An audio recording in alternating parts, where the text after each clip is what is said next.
morning, all of you. In last classes, we have studies about the autotrophs and the process of photosynthesis. All these things we have learned. Now, in this session, we will learn heterotrophic nutrition. As I have already said that heterotrophic nutrition is of three types: saprotrophic, parasitic, and holozoic nutrition. Okay, we will discuss each of these.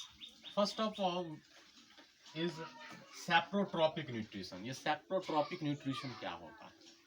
Okay, saprotrophic nutrition is the process in which organism feed on dead and decaying matter.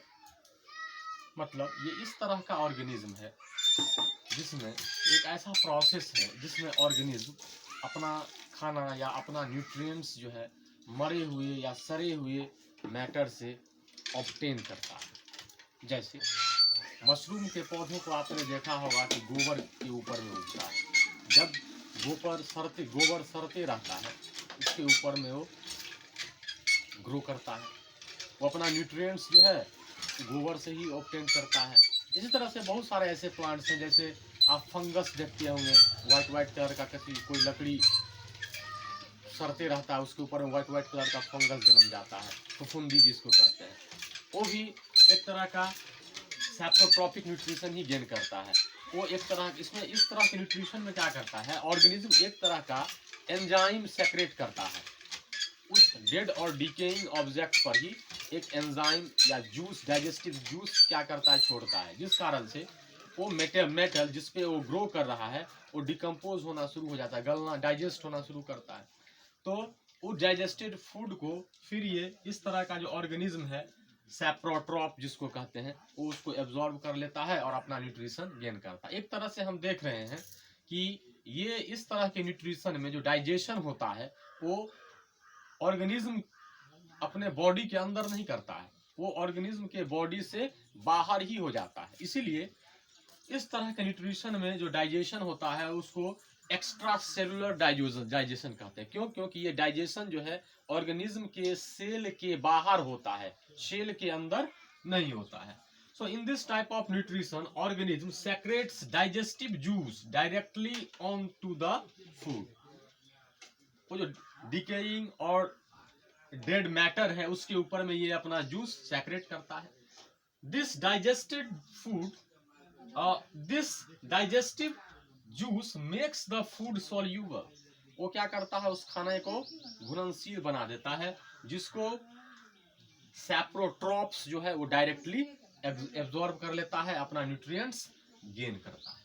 ठीक है, इसलिए इस तरह के nutrition को हम लोग extra cellular digestion कहते हैं। सॉरी, इस सैप्रोट्रॉप्स में जो डाइजेशन होता है उसको हम लोग एक्स्ट्रा सेलुलर डाइजेशन कहते हैं। क्यों? क्योंकि ये डाइजेशन ऑर्गेनिज्म के सेल के बाहर होता है। अगला न्यूट्रिशन है हमारा पैरासाइटिक न्यूट्रिशन। पैरासाइटिक न्यूट्रिशन, ये भी आप जैसे मच्छर का बैक्टीरिया प्रोटोजोआ होता है, मच्छर का जो प्रोटोजोआ है प्लाज्मोडियम वाइवेक्स, वो क्या करता है, हमारे बॉडी के अंदर चला जाता है। हमारे ब्लड में जो कार्बोहाइड्रेट्स, प्रोटीन्स या फैट है, जो भी न्यूट्रिएंट्स हमारा ब्लड कैरी कर रहा होता है, उस न्यूट्रिएंट्स को वो खा के अपने आप को जिंदा रखता है। लेकिन उसके बदले में वो हमें क्या करता है, हार्म पहुंचाता है, हमें फीवर प्रोवाइड करता है, हमें वीक कर देता है। तो इस तरह हम देख रहे हैं कि इस तरह के न्यूट्रिशन में क्या होता है, एक ऑर्गेनिज्म अपना खाना खुद नहीं बना सकता है, लेकिन खाना के लिए दूसरे लिविंग ऑर्गेनिज्म पर डिपेंड रहता है और उसको हार्म भी पहुंचाता है। So it is the process in which organism obtains their food from other living organism and causes harm to that। उसको क्या करता है, दूसरे लिविंग ऑर्गेनिज्म से खाना भी लेता है और उसको ही हानि भी पहुंचाता है। इसका एग्जांपल में हो गया कस्क्यूटा हो जाएगा, पिंचर, ये सब प्लांट्स हैं। और एनिमल में जाइएगा तो प्रोटोजोआ में जैसे प्लाज्मोडियम वाइवेक्स हो गया, मलेरिया का प्रोटोजोआ है। इस तरह से बहुत सारे ऑर्गेनिज्म हैं। कुछ प्लांट्स ऐसे होते हैं पैरासाइटिक प्लांट्स जो अपना नाइट्रोजन रिक्वायरमेंट के लिए, नाइट्रोजन को फुलफिल करने के लिए इंसेक्ट को, कीड़ा सबको मार के खा जाता है। कैसे? उस तरह का प्लांट एक एग्जांपल है पिटचर। क्या है? पिटचर। देखिए ऑर्गेनिज्म पिक्चर प्लांट में क्या होता है, the plant that feed on insect for their nitrogen requirement is known as insectivorous plant. इस तरह के प्लांट को हम लोग क्या कहते हैं, इंसेक्टिवोरस प्लांट कहते हैं। वैसा प्लांट जो अपने नाइट्रोजन रिक्वायरमेंट के लिए इंसेक्ट को खा जाता है उसको इंसेक्टिवोरस कहते हैं। एग्जाम्पल पिक्चर है, ठीक है। पिक्चर में कैसा होता है प्रोसेस, कैसे वो डाइजेस्ट करता है उस इंसेक्ट को, कैसे मारता है। देखिए process of trapping insect, leave in a pitcher plant gets modified to form a pitcher with leave. एक केव के तरह का पिक्चर वो बना लेता है इस तरह से कि उसमें पॉइंट नुकीला हेयर जो होता है वो डाउनवर्ड डायरेक्शन में अरेंज रहता है। जो प्लांट जो इंसेक्ट उस केव में घुस रहे हैं ऊपर से नीचे की तरफ, वो इजी वे में नीचे तो जा सकते हैं, लेकिन जैसे ही वो ऊपर मूव करना शुरू करेगा इसका जो पॉइंटेड हेयर है उसमें प्रेस होना शुरू हो जाएगा, जिस कारण से वो ऊपर चढ़ नहीं पाता है और सिर्फ नीचे ही जाता है और फाइनली बॉटम में जाके गिर जाता है। वहां पे डाइजेस्टिव जूस निकलता है और उसको डाइजेस्ट कर देता है, जिसको प्लांट क्या करता है, एब्जॉर्ब कर लेता है। So in this process leaf of the pitcher plants gets modified to form a picture with lid which can be opened or closed। वो जो गुफा है खुल भी सकता है और बंद भी, जैसे ही इंसेक्ट उसमें केव में इन करता है वो तुरंत बंद हो जाता है, जब तक नहीं इन किया रहता तब तक वो खुला रहता है। The picture is lined with downward pointing hairs। When an insect enters, it cannot climb back out। फिर से वापस ऊपर चढ़ नहीं पाता, क्यों? क्योंकि जैसे ऊपर चढ़ना चाहेगा पॉइंटेड हेयर उसमें प्रेस होना शुरू हो जाएगा, ठीक है। Finally the insect falls to the bottom of the leaf and get digested, जिसको प्लांट एब्जॉर्ब कर लेता है और अपना रिक्वायरमेंट को पूरा कर लेता है। चलिए पैरासाइटिक न्यूट्रिशन में एक चीज है कि जिस ऑर्गेनिज्म पर पैरासाइट या वैसे प्लांट जो खाना प्रोवाइड करता है देता है उसको होस्ट कहते हैं। क्या कहते हैं? होस्ट। और जिससे और वैसा ऑर्गेनिज्म जो खाना लेता है उसको हम लोग पैरासाइट कहते हैं।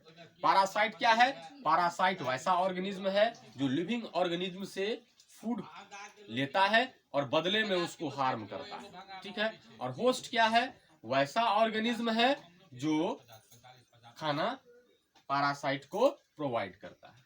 अगला न्यूट्रिशन है हमारा होलोजोइक न्यूट्रिशन। होलोजोइक न्यूट्रिशन क्या है? ऐसे न्यूट्रिशन, ये ऐसा प्रोसेस है जिसमें ऑर्गेनिज्म सॉलिड या लिक्विड फूड को इनहेल करता है, खाता है। किस फॉर्म में? मैक्रोस्कोपिक फॉर्म में, बड़े बड़े टुकड़े में। खाना जो रहते हैं बड़े बड़े टुकड़े में रहते हैं। फिर जब वो इनहेल कर लेता है तो वो बड़ा टुकड़ा डाइजेशन प्रोसेस से छोटे छोटे टुकड़े में टूटते हैं, जिसको माइक्रो पार्टिकल्स कहते हैं। क्या कहते हैं? Micro particle.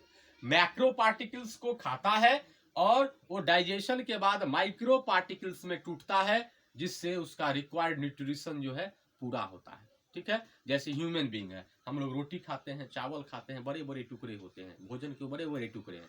जब हम उसको खाते हैं तो फिर डाइजेशन से क्या होता है, बड़े टुकड़े बहुत छोटे छोटे टुकड़े में टूट जाते हैं। जब बहुत छोटे छोटे टुकड़े में टूटते हैं तो फिर एंजाइम के हेल्प से सोल्यूबल पार्टिकल्स में डिसॉल्व हो जाते हैं, माइक्रो पार्टिकल्स उसको कहते हैं, जिसका यूज हमारा बॉडी करता है, उससे हम न्यूट्रिएंट्स गेन करते हैं। सो होलोजोइक न्यूट्रिशन क्या है? It is the process in which organism Yeats solid or liquid food in the form of macro particles and it is broken down into micro particles to provide required nutrition।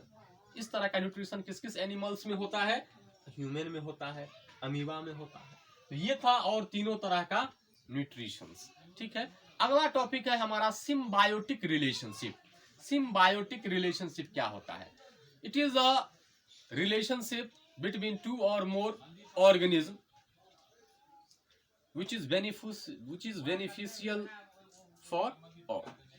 एक ऐसा relationship है जिसमें सभी organism साथ साथ रहते हैं और वो सबके लिए क्या होता है? बेनिफिशियल होता है। तो सिम्बायोटिक रिलेशनशिप को हम कह सकते हैं कि it is a relationship exist between two और मोर organism in which they lives together and is beneficial for all। सबके लिए जैसे राइवोजियम नाम का बैक्टीरिया जो हमारे दाल के पौधा होता है, जैसे मूंग दाल हुआ, मसूर दाल हुआ, उसके रूट्स में रहता है।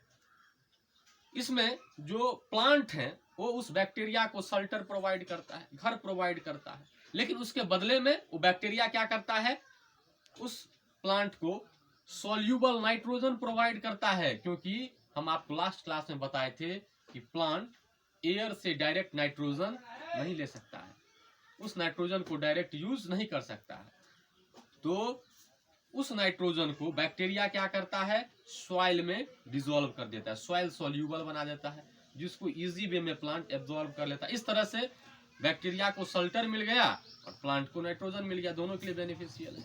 इसी तरह से एग्जांपल है कि किसी किसी प्लांट्स के रूट में एल्गी और फंगी रहते हैं।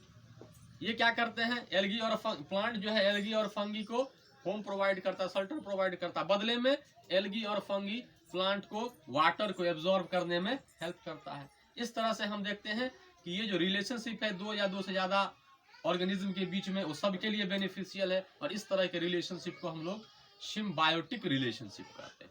ठीक है, हमारा अगला टॉपिक है कि सॉइल में न्यूट्रिएंट्स कैसे रिप्लेनिश्ड होता है, फिर से कैसे हो जाता है, फिर से कैसे, जैसे किसी सॉइल पे कोई प्लांट्स उगा तो वो जो न्यूट्रिएंट्स लेता है कहाँ से लेता है, सॉइल से लेता है।